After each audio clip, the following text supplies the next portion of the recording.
Mon nom est Hélène, et à 38 ans, je pensais avoir la plupart de ma vie bien en main. J'avais un mari aimant. Mari, et une vie paisible jusqu'à ce que ma belle-mère, Clara, devienne une présence perturbante dans celle-ci. Son intérêt pour nos vies, bien que typique dans une certaine mesure, était claustrophobe. Rien ne m'avait préparé au vide froid qui m'a accueilli dans notre chambre après la joie de l'anniversaire de ma mère, 65 ans. C'était un pressentiment que quelque chose n'allait pas, un prélude à la mauvaise nouvelle que j'étais sur le point de découvrir. L'endroit sur la commode où ma montre se trouvait habituellement était vide. C'était plus qu'une montre, c'était une étape, un cadeau d'une valeur de 12 000 $ de ma mère pour mon 25e anniversaire, incarnant ses sacrifices en tant que parent célibataire. C'était irremplaçable pour moi. Mes yeux balayaient la pièce, refusant de croire, mais les preuves du contraire étaient flagrantes et indéniables. « Marie, as-tu vu ma montre ?» Ma voix tremblait, empreinte d'une panique qui montait aussi rapidement que mon rythme cardiaque. « Elle est quelque part ici, ne t'en fais pas. » Il a tenté de me rassurer, sa voix était trop rassurée. Son calme était perturbant. Comment pouvait-il être si certain qu'elle était ici quelque part? La tension s'est installée entre nous, alors que je considérais la possibilité qu'il savait quelque chose que j'ignorais.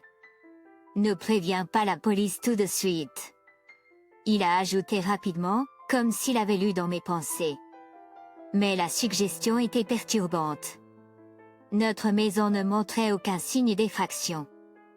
Pourtant, mon instinct me disait que c'était plus qu'un simple oubli. Me cachait-il quelque chose? Les pensées de Clara et son admiration à peine voilée pour la montre me sont revenues. Était-ce pour cela qu'il était si opposé à impliquer la police? Ignorant l'imploration de Marie, mes mains tremblaient alors que je composais le 911. Le poids de ce que j'allais faire pesait sur moi, mais il n'y avait pas d'autre option. Le silence de Marie pendant que j'expliquais la situation au répartiteur était assourdissant. Après avoir raccroché, je me suis retrouvée face à Marie, cherchant des réponses dans son expression vague. « Pourquoi ne voulais-tu pas que j'appelle la police ?» J'ai demandé, mais il est resté là, silencieux et évasif. Mon esprit était rempli de scénarios catastrophiques, le vide dans mon estomac s'approfondissant. Je devais connaître la vérité. La montre était plus qu'un accessoire. C'était l'incarnation de l'amour de ma mère et la preuve tangible de son parcours ardu à travers mon éducation. Elle ne pouvait pas simplement disparaître, et pourtant, c'est ce qu'elle avait fait. L'air s'est tendu alors que nous attendions l'arrivée de la police. Marie, statue de réserve et moi, une marmite bouillante de trahison et de choc. En ce qui concerne les journées, celles-ci descendaient rapidement vers le pire, et ce n'était que le début. Mes doigts tambourinaient sur le comptoir de la cuisine, chaque tapotement une ponctuation dans mon monologue silencieux d'incrédulité. Marie s'est appuyée contre le chambranle de la porte, évitant mon regard. Le silence était oppressant, le poids de la montre disparu, un éléphant dans la pièce qu'elle semblait trop désireuse d'ignorer. Je n'arrive pas à croire que tu ne voulais pas que j'appelle la police. Marie. Cette montre n'était pas juste chère. C'était l'un des derniers liens avec le dur labeur de ma mère. Ai-je dit, ma voix plus ferme que je ne le pensais. Comment peux-tu être si indifférente? Je ne suis pas indifférente. Marie. Il a enfin parlé, sa voix prenant une pointe de frustration. Je pense juste que nous devrions le chercher plus attentivement avant d'impliquer la police dans cette affaire. Peut-être qu'il a été égaré au venez. Ai-je interrompu? Marie, nous avons cherché partout, et il n'est pas là. Ce n'est pas dans mes habitudes d'oublier où j'ai mis une chose si précieuse. Tu sais ça. Il se frotta à l'arrière du cou, son tic quand il était mal à l'aise. Je le connaissais assez bien pour reconnaître les signes, il cachait quelque chose. La suspicion me rongeait, ma confiance diminuant à chaque minute qui passait. Tu ne dis pas quelque chose. Sais-tu où est ma montre? J'ai demandé directement, espérant une révélation honnête. Au lieu de cela, il a secoué la tête, une tentative faible de me rassurer qui n'a pas réussi à me réconforter. Le sentiment de malaise s'était logé dans ma poitrine dès que nous sommes entrés dans la maison. Maintenant, il prenait racine. Dans les heures que nous avions passées à chercher, Marie était restée étrangement calme, comme si la disparition d'une montre à 12 000 $ était un inconvénient insignifiant. Ça ne collait pas, surtout quand Clara m'est venue à l'esprit, elle n'avait jamais été subtile sur son désir de choses somptueuses. Ses yeux avides à chaque fois qu'il se posait sur ma montre. La police arriverait bientôt, et j'étais confrontée à une dichotomie, ma confiance autrefois inébranlable en Marie ou la pensée troublante que peut-être lui et sa mère n'étaient pas aussi transparents qu'ils le semblaient. Tu ne l'as pas laissé venir ici pendant notre absence, n'est-ce pas? Ai-je demandé, redoutant la réponse. Non, bien sûr que non. Hélène, répondit-il avec un rire nerveux. Pourquoi ferais-je ça? Je voulais le croire, mais mes instincts criaient le contraire. L'ombre de la mère de Marie planait sur nos vies, ses visites hebdomadaires brouillant les frontières entre le mariage et la règle maternelle. Je me souvenais de la façon dont Clara s'appropriait notre espace, et le manque de résistance de Marie m'énervait. Le son de la sonnette trancha l'attention. Ma tête se tourna vers elle, la sonnerie marquant l'arrivée des conséquences, la descente de l'abstrait dans le tangible douloureux. Le visage de Marie pâlit, et je savais que ce qui allait suivre pourrait potentiellement défaire la vie que nous avions construite ensemble. D'un profond souffle, je me dirigeai vers la porte, prêt ou non pour les révélations qu'elle apporterait. La porte grinça pour révéler deux officiers en uniforme, leurs expressions mêlant professionnalisme et curiosité contenue. Ma'am, nous avons reçu un appel concernant un vol potentiel. L'un de ces enquis, jetant un regard de moi à Michael, maintenant debout maladroitement derrière. Oui, officier. S'il vous plaît, entrez. Dis-je, rassemblant un accueil que mes nerfs ébranlés à peine soutenaient. Alors qu'il entrait dans la maison, ma détermination se renforça. La loi était maintenant de notre côté. Clara avait dépassé ses limites trop de fois, et si elle avait pris ma montre, la justice devait être rendue. J'ai conduit la police dans le salon et leur ai raconté les événements ayant conduit à la découverte de la montre manquante. Ils ont pris des notes, leurs yeux se levant parfois pour mesurer nos réactions. C'est un héritage de quelque sorte. Expliquai-je, ma gorge se serrant. Ma mère me l'a donné pour mon 25e anniversaire. Elle vaut beaucoup, mais pas seulement en argent. Elle est sentimentale. Je vois. La plume de l'officier marqua une pause. Et vous soupçonniez Madame Clara, votre belle-mère? Ses yeux plongèrent dans les miens, cherchant la certitude. J'ai hoché la tête, revenant en arrière au week-end précédent. J'avais surpris Clara à reluquer la montre avec une intensité qui était déconcertante. Quand elle avait demandé à l'essayer, cela m'avait presque semblé mal. Mais je n'ai pas trouvé de moyen gracieux de dire non. Il y a eu ce moment. Ma voix s'est éteinte. Perdue dans le souvenir d'une pure incrédulité lorsque Clara avait audacieusement déclaré que la montre serait plus belle à son poignet et m'avait pratiquement demandé de la lui donner. La façon dont Michael avait dansé autour du problème m'avait frustrée à l'époque, mais maintenant, cela m'avait rempli de crainte. L'officier Jenkins suivit mon regard vers Marie, qui jouait avec l'ourlet de sa chemise avec des doigts tremblants. Monsieur Marie, avez-vous une idée de l'endroit où se trouve la montre? Non, officier. La voix de Marie était un peu trop rapide, une note trop haute. J'aime Hélène. Je ne laisserai jamais rien lui arriver, surtout pas quelque chose d'aussi significatif. Mais ces paroles, censées me rassurer, ne firent rien pour apaiser le tumulte dans mon estomac. Au lieu de cela, mes pensées tournaient, rassemblant des bribes de conversation, des regards subtils et la curieuse réticence de Marie à impliquer la police. Il devait savoir quelque chose. Marie a une clé de la maison, et Clara en a une aussi, n'est-ce pas? Marie? J'ai insisté, le regardant d'un air accusateur qui le fit visiblement fléchir. Ses yeux ont fui, la culpabilité clairement visible sur son visage pendant le bref instant avant qu'il ne parvienne à une faible négation. Mais je savais la vérité avant même qu'il ne l'ait prononcée. L'absence de la montre confirmait ma crainte que les tentacules de Clara aient atteint l'intimité de notre vie privée, déformant la sacralité de notre espace avec sa manipulation. Et maintenant, avec la police ici, avec des questions planant dans l'air comme un nuage d'orage prêt à éclater. La façade de Marie et de sa mère était sur le point de s'effondrer, révélant la laide vérité en dessous. Les officiers échangèrent un regard qui suggérait qu'ils n'étaient pas étrangers aux énigmes domestiques tissées de mensonges. « Madame, est-ce que quelqu'un d'autre a eu accès à votre maison récemment ?» Ce n'est qu'à ce moment-là que Marie prit la parole, sa voix un faible murmure se brisant sous l'intensité du moment.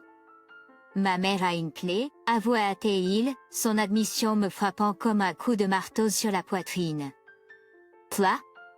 J'ai balbutié, mes yeux se fixant sur les siens dans une demande silencieuse d'explication. Quoi? J'ai balbutié, mes yeux se fixant sur les siens dans une demande silencieuse d'explication. Tu as donné une clé à Clara? Sans me le dire?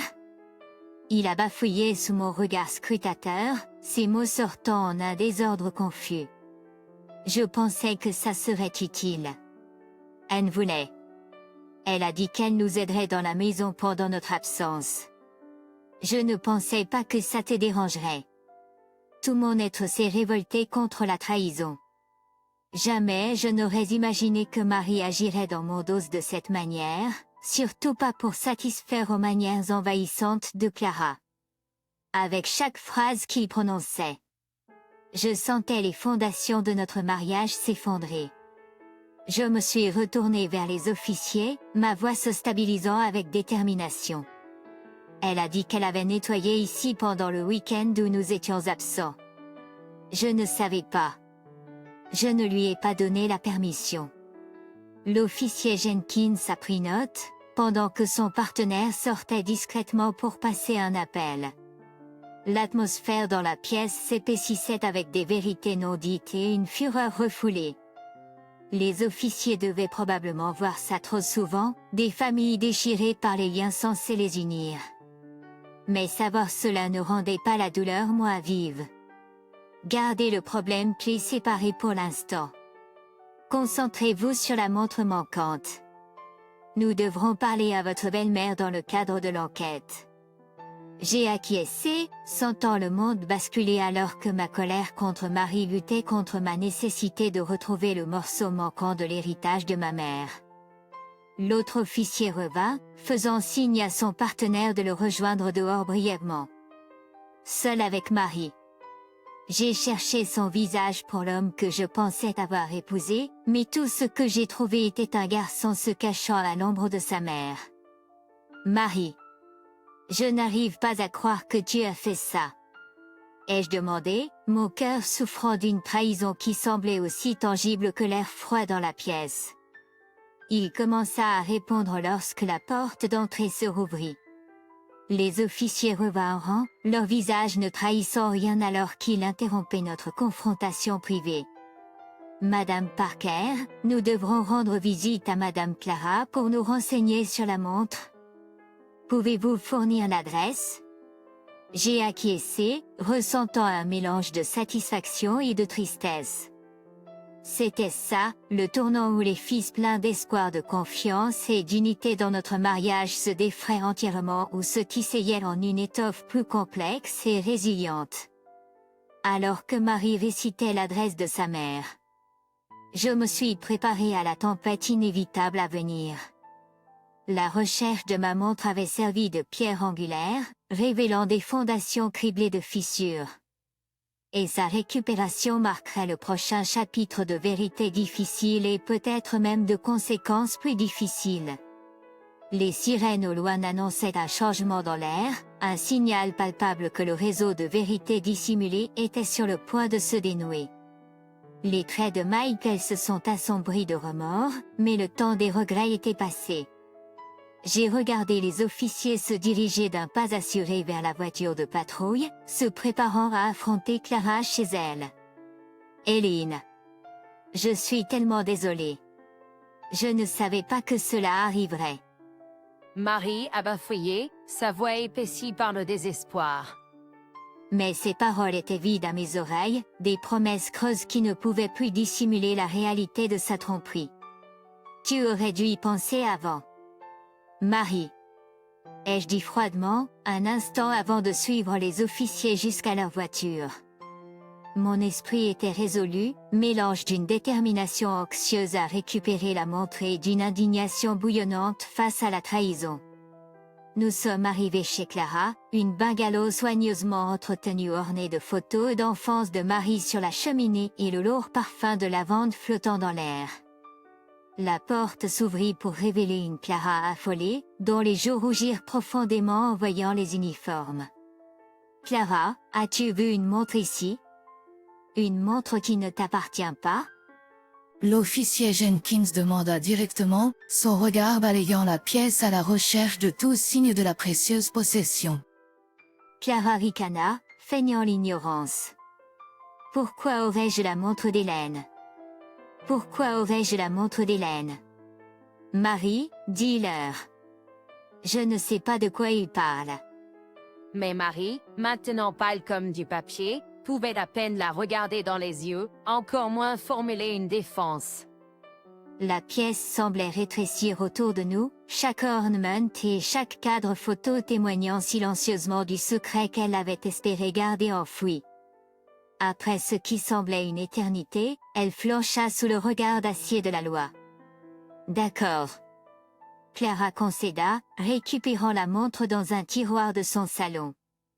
Elle semblait déplacée parmi le désordre, comme un joyau volé parmi de faux bijoux. En la prenant, incapable de dissimuler l'éclair de ressentiment dans ses yeux, une partie de la tension qui avait monté en moi se dissipa. Mes doigts se refermèrent sur la montre, le métal froid chassant les bouffées de colère qui avaient pulsé dans mes veines. Nous devrons vous emmener pour interrogatoire. Madame Clara. Le silence qui suivit était empli de la reconnaissance non dite que les choses ne seraient plus jamais les mêmes. Les épaules de Clara s'affaissèrent, la lutte s'échappant d'elle alors qu'elle attrapait un châle et suivait les agents hors de la porte. Michael et moi étions laissés dans le sillage de la tempête, le gouffre entre nous s'élargissant au-delà de toute réparation. Il tendit la main vers moi, mais je reculai, mon regard se figeant dans le sien dans un moment de lucidité. Je te faisais confiance. Marie. Je murmurai, la montre dans ma prise me préparant à affronter nos futurs seuls. Mais cette confiance est rompue maintenant. Le silence s'installa lourdement sur mes épaules alors que je sortais de la maison, laissant Marie derrière. La montre en sécurité en ma possession, mais mon cœur fracturé de façon que je n'avais pas anticipé. Bientôt. Je devrais ramasser les morceaux, mais pour l'instant. Je laissais la gravité de la trahison et la nouvelle indépendance m'envahir. Alors que les agents s'éloignaient, le vrombissement du moteur et les sirènes s'estompant soulignaient la gravité de ce qui s'était passé. Dans le crépuscule bleu frais de cette journée tumultueuse. Je m'assis sur les marches devant la maison de Clara. Dans le crépuscule bleu frais de cette journée tumultueuse. Je m'assis sur les marches devant la maison de Clara, serrant la montre récupérée contre ma poitrine, le garde-temps un amer rappel de l'amour et des mensonges entrelacés qui avaient gouverné ma vie. Marie émergea de l'entrée, ses pas hésitants alors qu'elle s'approchait de l'endroit où je m'asseyais. Eileen murmura et elle, sa voix chargée de regret. Je ne levai pas les yeux. Tu m'as menti. Marie, déclarai-je clairement, coupant à travers la myriade d'émotions avec une clarté aiguisée comme un scalpel. Tu as mis ta mère avant ta femme. Et maintenant, nous en sommes là. Il s'assit à côté de moi, dégageant un sentiment de défaite qui semblait remplir l'espace entre nous. Je sais. Admire-elle. J'avais tort, mais je n'ai jamais voulu que cela en arrive là. Les intentions ne comptent pas toujours. Marie. Les actions si. Je ne peux pas simplement ignorer ce qui s'est passé parce que tu es désolé. Il a acquiescé, son silence reconnaissant tacitement le fossé qui s'était élargi trop loin pour être comblé par des excuses. Dans la contemplation silencieuse qui a suivi, je me suis mise à penser à ma mère. Elle m'avait élevée pour être forte, pour valoriser l'honnêteté et l'intégrité dans les relations. Mais elle m'a aussi inculqué la compréhension que les erreurs, même douloureuses, faisaient partie du parcours de la vie, des opportunités de croissance et de réflexion sur soi. Je me suis levée des marches, le poids de la montre eut une présence rassurante dans ma paume. J'ai besoin de temps. Marie, pour réfléchir à ce que nous allons faire à partir de maintenant, à ce que je vais faire à partir de maintenant. Il n'a pas essayé de m'arrêter quand je me suis éloignée, chaque pas remuant un mélange puissant de tristesse pour ce qui était laissé derrière et de détermination pour l'incertitude à venir. Dans les jours qui ont suivi l'incident, j'ai réfléchi à mes prochaines étapes. Le divorce n'a pas été facile, accompagné de rumeurs chuchotées et de regards compatissants, mais c'était nécessaire, un pas de plus vers la guérison et loin d'un mariage entaché de désillusions. La figure autrefois redoutable de Clara, brisée par les répercussions de ses actes, a payé le prix des dommages causés. Ses économies ont été épuisées pour compenser la restauration de la montre, et le fossé entre elle et Marie s'est transformé en un abîme insurmontable. Confrontée aux dures réalités de ses choix, elle a vécu une existence étouffée, une ombre d'elle-même. Marie, accablée de regrets et ternie par les tourments domestiques qui ont imprégné les coins de sa vie professionnelle, a quitté son emploi au milieu des chuchotements et des spéculations qui ont suivi. Les échos de notre union brisée l'ont poursuivi longtemps après que nos chemins se soient séparés. Quant à moi, je suis retournée à la boîte à montres, replaçant la montre-bracelet dans les douces limites de velours. Elle représentait un temps à la fois précieux et tourmenté, une période de ma vie qui était révolue mais qui réalignerait à jamais ma perspective sur la confiance, l'amour et l'indépendance. La route qui m'attendait était la mienne à parcourir seule, et j'ai fait mes premiers pas avec la certitude que, peu importe ce qui m'attendait, je surmonterais les défis, fortifiée par les leçons du passé. J'étais prête à tisser un nouveau chapitre, à apprécier les libertés retrouvées et à cultiver un avenir forgé à partir de la force acquise dans l'œil de la tempête. J'apprécie les libertés retrouvées et je cultive un avenir forgé à partir de la force acquise dans l'œil de la tempête.